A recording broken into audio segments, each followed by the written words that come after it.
عليكم ورحمة الله وبركاته. يلا نعمل وصفتنا النهارده. معايا كده قطعتين من الزبدة وشوية من الزيت، نزلت عليهم ببصلتين متقطعين صغير كده. أول ما تشوحوا نزلت عليهم باللحمة، هديهم تشويحة كده، وهنزل بملح وفلفل أسمر وحاجة بسيطة من جوز الطيب وورقة الرورة. انتوا عايزين تحطوا بهارات براحتكم. هنزل بقى كده بمعلقة صلصة وربع كوباية من المية. هاسيبها بقى كده تستوي معايا بقى كده حوالي كيلو وربع كده من اللبن. حطيت عليهم 4 معالق من خليط البشاميل، انا باجيبه جاهز كده يا جماعه، وبيبقى برده فيه بهاراته كده تحفه بجد، وده النوع اللي كنت بستخدمه.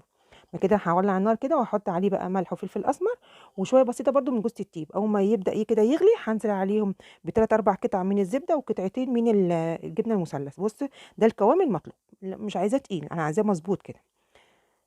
معانا بقى كده المكرونه بتاعتنا اللي سلقناها، حطينا عليهم كده معلقتين من البشاميل وقلبتهم، ودي بقى الصينيه بتاعتنا حطيت عليها كده معلقتين برضو من البشاميل، وهنزل بنص كميه المكرونه هفردها، وهنزل بالعصاج بتاعي، وبعد كده احط معلقه من البشاميل، وبعد كده هنزل ببقيه كميه المكرونه. كده بقى هنزل بالبشاميل كله كده، ومعايا بقى معلقتين من القشطه، قشطه اللبن. بصوا تحطوه بقى في الوش كده، حاجه بجد تحفه وخطيره. وفي الشتاء ده عايز مكرونه بشاميل يا اما محشي. بصوا بقى الجمال، كلموني على الجمال والحاجات المسكره. ايه رايكم؟ بصوا بقى، بص ده يبقى دوب كده يا جماعه. يا رب الوصفه تعجبكم.